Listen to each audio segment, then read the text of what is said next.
to my channel. Today I am trying out a brand, well, not only a brand but also, well, something I've never used before. This is a brand that is not talked about enough in my opinion. They are a UK based indie brand and they are called Crow and Pebble.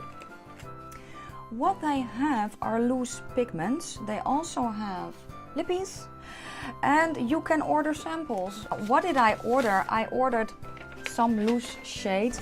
I also ordered a mystery case. Yeah, I got them in the mail and they came in an envelope with their a sticker of their logo here. Let me go like that so you do not see my address, but this is what it says underneath the invoice. So it is just personally signed as well, which I really like. But the thing that cracked me up the most was the following. Included inside the envelope was a letter. And I don't know if you can see it, but the font is like the old typewriters. And I will read it to you. It says, Corbin darling, whopper of a case for you. A woman has been reported missing from Witchwood Park. The police have searched her apartments and have found nothing out of the ordinary except for the collection of odd colored powders on her vanity. I have enclosed samples of them for you to examine. Perhaps over the course of your investigation you'll learn what they were used for. If you do, let me know. The woman is named Veronica Saunders. At least that's what her identification papers tell us. Her schedule diary mentions a meeting next week at 7 p.m. with a C.H. There was also a wad of cash hidden in a hat box underneath her bed. Other than that, the police are stumped as usual. I have taken it upon myself to get you involved. I know you'll be able to find our leading lady, honey. As always, you can find an advance of your payment enclosed and you will receive the rest upon successful completion of your investigation, should you choose to accept it. Otherwise, consider the advance an affectionate gift from yours truly this time. If you would like to take the case, please meet me at the following address to discuss the details of the case and the details of your payment. Then you have a web address and then it says, it's the place we first met. Do you remember? I eagerly look forward to another lovely evening with you, sweetheart. Most affectionately yours, Kitty Robinson. P.S. No need to always look so surprised when you catch me in the hallway at your office, darling. I know you will look like a deer in headlights yet again this evening. You always do. So I got the samples of the powders and yeah, I am actually, well, taking the case. I am really intrigued by this case and yeah, I'm going to, how did she say it again? Oh yeah, examine the different powders that are in here. Today I am examining 3. The 3 I am examining are called Federauta. I'm sorry, I don't know how to pronounce that. The other one I'm going to investigate is More Stories Than Passages. And the last one I'm going to investigate today is called Until Acorns Grow on Thistles. The rest I am saving for a later date. But yeah, so these are what I am going to investigate today. Let me know down in the comment section if you are interested in a case like this as well. The information from Crow and Pebble is listed down below. I will insert well, how I achieved the look, and then I will see you on the other side of the video. I have some bags here, which I have shown you already, and I think I have a look in mind, or at least I want to use the greens. And obviously I have not done my face yet. I just well, primed my eyes. I don't know, I don't think it's going to be that much different between pressed and loose, especially if they are in jars. Obviously these are samples, so they are not in jars. But yeah, I don't know, I don't think, but I could be completely wrong, but I do not think there will be much difference. I'm going to start with the green matte, or at least I think it's a green matte. It's called Fight, and I know I pronounce it wrong, Fight Rauta, I know I pronounce it wrong. And it is, if memory serves correctly, a mossy green. So I have the bag open. Let me get a brush. And yes, let me get you. So I have this one, which is a bit more dense, and I'm just dipping it in. And then actually kind of tap it off against the sides. I think a jar would have been easier, but because I've never worked with loose pigments, I wanted to get samples first, as I said. Tapping it off against I'm holding it like this, and then I'm dipping in and then tapping off. And I'm just pressing it on my eye. And the reason I don't think it is really that different is because some shadow, I need a different brush I think. Some shadows are, well, loose in the pan anyway, so it should be kind of the same idea. At least that was my idea. It does, however, stick very, very well to my eye, which can kind of be a problem. Could be that I need to set my base for this. It feels like it doesn't want to move. That's what it feels like.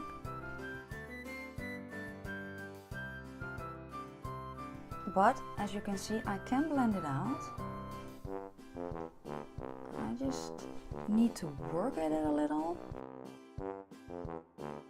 Maybe get a different brush, so I have a fluffier brush here.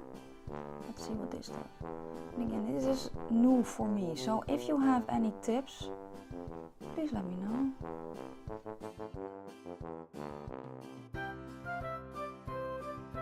It doesn't appear to be patchy though, so that is very good. I'm going to leave it like that, and I am going to set the other side with, no, let me get you.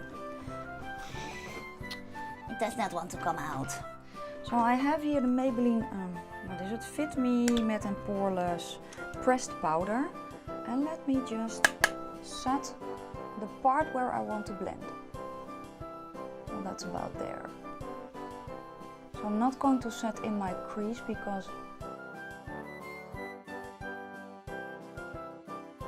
anyway, I have set my base-ish, and let's get a little bit of eyeshadow, tap it off. Let's press it on.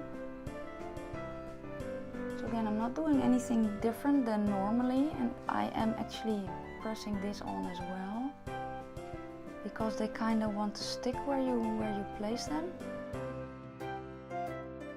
Oh, this does blend out a lot easier though. And I don't feel like I lost any pigment, which is good. Wow, that helps a lot, yeah. And as you may know, I'm not one to set my base that often, but I think for these types of shadows it's better, at least where I want to blend. It even looks, can you see that? It even looks more vibrant where I set the eyeshadow. I'm just going to build this side up a little bit.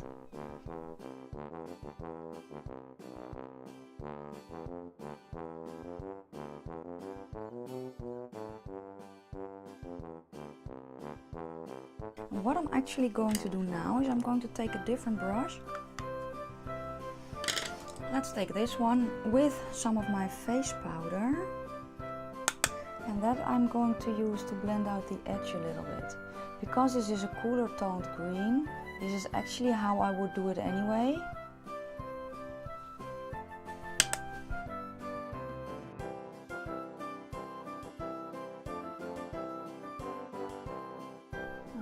of that green as well with a little bit of my pressed powder. I think it's pretty.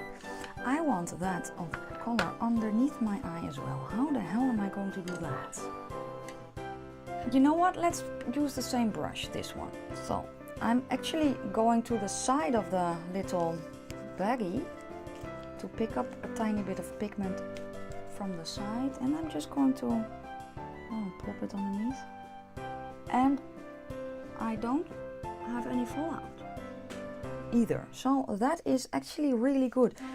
I asked, when I had just ordered them, I asked underneath one of their posts how to work with this, and they just said, you know, make sure that you tap off your brush really well. And yeah, basically it's actually the same thing as working with pressed shadows. If you have pressed shadows that are really have a lot of kick up in the pan, it's actually the same thing. You need to tap off your brush, you need to do it here as well. But yeah, I think this is it.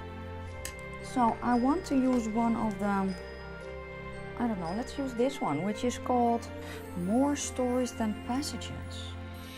And I think this is a shimmer. Yes, it looks like a shimmer. So what I'm going to do is I'm going to dip my tiny little detail brush in, tap off excess a tiny bit, and I'm going to spray, because that is what I would do with kind of looser shadows anyway. Does it want to be sprayed though? Doesn't look like it. Does it like this? No, it doesn't appear to like this. Okay, let me get a different brush then. I can try this one, which is a silicone. Let me try that. Ah, that's better. Okay, so note to self, these shadows do not like being sprayed. They don't like it. But if you use a silicone applicator, it goes on really nicely. Okay, let's put it down a little bit. What does it do then? Do I lose it? Yes, I thought so. It has a very beautiful golden sparkle, but I just don't think I can get it as foiled as I would have pressed, but maybe I am mistaken. I think it's really pretty though. Oh man, I create fallout, yes, but I think that is because I did not tap off this silicone thingy. So yeah, it is not as foiled as, well, maybe this shade isn't as foiled to begin with, but it is really pretty though. So let's get the color Until Acorns Grow on Thistles. I love those names. Okay, let me clean that stuff. How is it with a sponge tip applicator? Let's find out, shall we? So I have a sponge tip here. Let's get it into that color. I'm actually I pressed it in and I'm tapping it now. Let's plop that in the inner corner.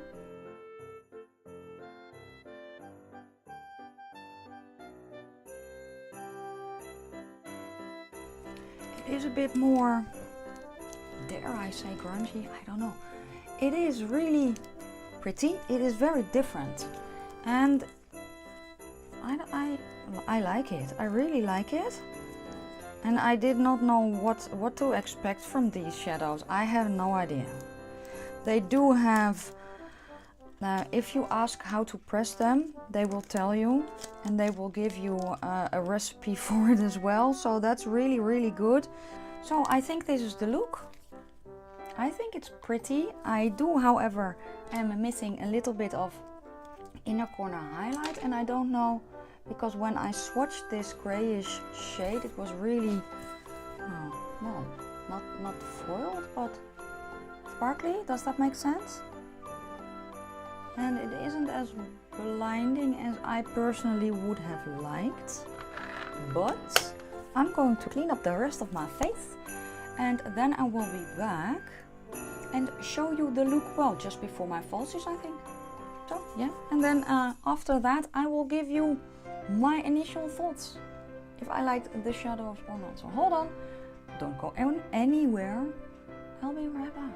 So the rest of my face is on. Oh yeah, this is not, that's by accident. My liner kind of leaks sometimes, and yeah, I decided to do that. And I thought, you know, let's leave it. The lippy that I have is one from L'Oreal. It's from their Le Chocolat line, and it's number 858 in Oh My Shock. And then I remembered that I also have a lippy from them. But yeah, because this is well, kind of a cool grungy look, I think, at least, I thought it would go nicely with that, well, weird kind of grayish brown. And I really like it. And again, I did a wing. I thought that it could use it. I did do an inner corner highlight with the highlighter from the Praline palette, but it kind of didn't want to really foil on top of these shades, which is fine. It doesn't really matter. I'm going to plop on my falsies now, and then I will be back and yeah, discuss a little bit of how I feel about these loose shadows. So falsies are on, and they are the Swept Aways from Girls with Attitude, which I got at Primark. So yeah, let me discuss the shadows. For me, it wasn't really that different than working with pressed. It was a little bit more difficult to see the color that it would turn into, but that is probably also because I have them in little bags and not in pots. And what I noticed is that they stick more. I cannot really explain it. No, I can't really explain it. So maybe you understand me if you have used with loose eyeshadows before. It feels like they are, well, sticky, kinda. And the shimmers don't want to be as foiled. They don't like to be sprayed. That's what I noticed. Because then it kinda clumps up on it. It clumps up on itself. It's like, you know, some types of sand, when you get them wet, they instantly turn into mud. That kind of thing. I don't know how to explain it. It's really, for me, it's a unique experience. I have more bags here because the bags I used were the green ones. So these are the little bags that I used. And I have more here. I have another greenish one. And yeah, so I have more bags to try out.